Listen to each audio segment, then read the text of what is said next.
Javier, now second time he's been sent off and suspended. Is that a cause for concern with his demeanor, or are they kind of just a little bit fluky? They were fluky. I don't comment on the refereeing. They were fluky. But with him personally, you're not worried about? No, not at all. No. Not a dirty player. No. Cecchini seems to be still kind of finding his way into the rotation. What do you need to see from him to sort of have him push a little bit higher into that? Well, I mean, he's done everything we've asked. It's just a question of how does he fit in, who is here already. If Nico comes back and Victor's healthy, where does he start in front of who's already been here for a little bit longer period of time? It's nothing bad with Emma. I just got to find ways to get him in the game. If the game demands it, he'll play. If it doesn't, then he'll continue to work hard and be a good teammate. Sure. Speaking of Nico, he's out here training today. How's he looking? Full training. Having that extra sort of window to prepare for a potential first-round game, how is that going to change your approach versus needing to sort of scramble together a game plan in 3 days, now having 10 or whatever? Yeah, it's all new.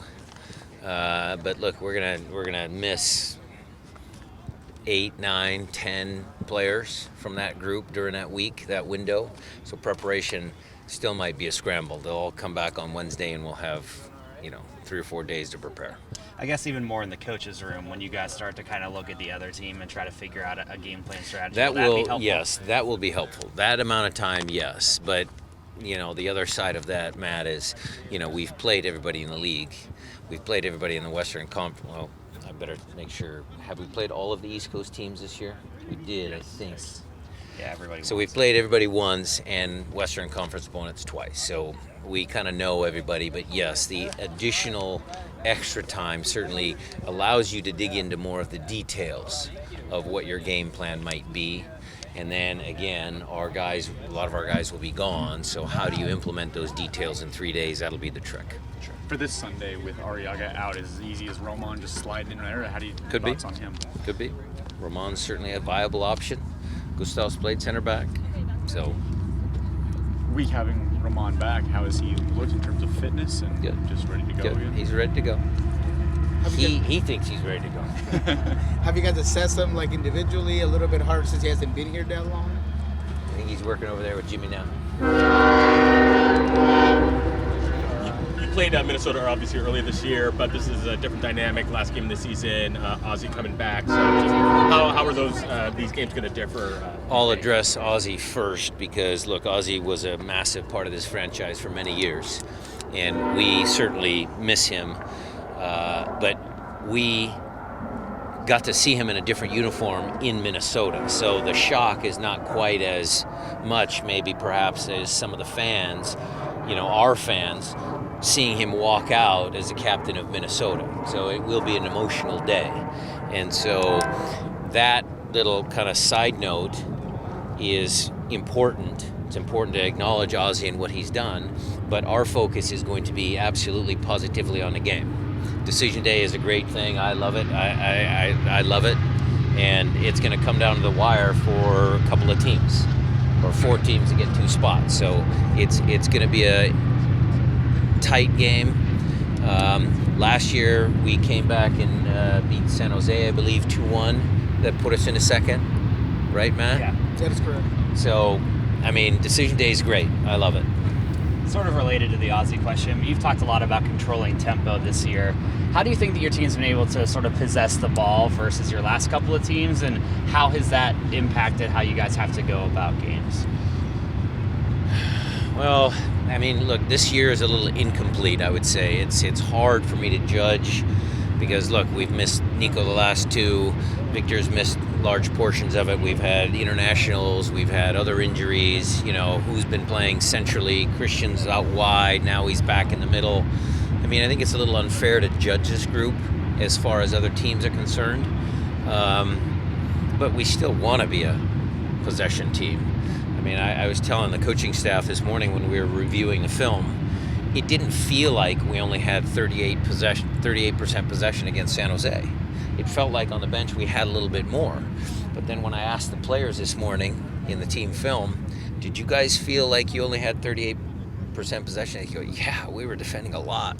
So, sometimes my view is a little skewed, and, possession is a term that gets thrown out a lot, but we only had 38% possession and we won the game. You mentioned Ozzie, having him back there in the middle. He paired with Gustav for the first time since August 17th down in LA. How crucial was having those two together? You're talking about Christian. Yes, Christian rolled on, building that clean sheet. Those two together. Yeah. No, it's important. Look, I actually like Christian out on the right. He's very effective out there.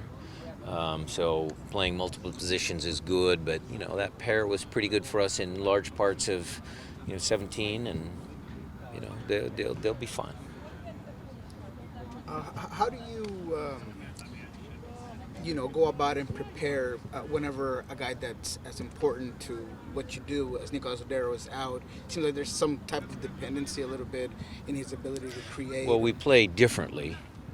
Look, it's a team sport, so one player, as big as he is, doesn't always, make the difference.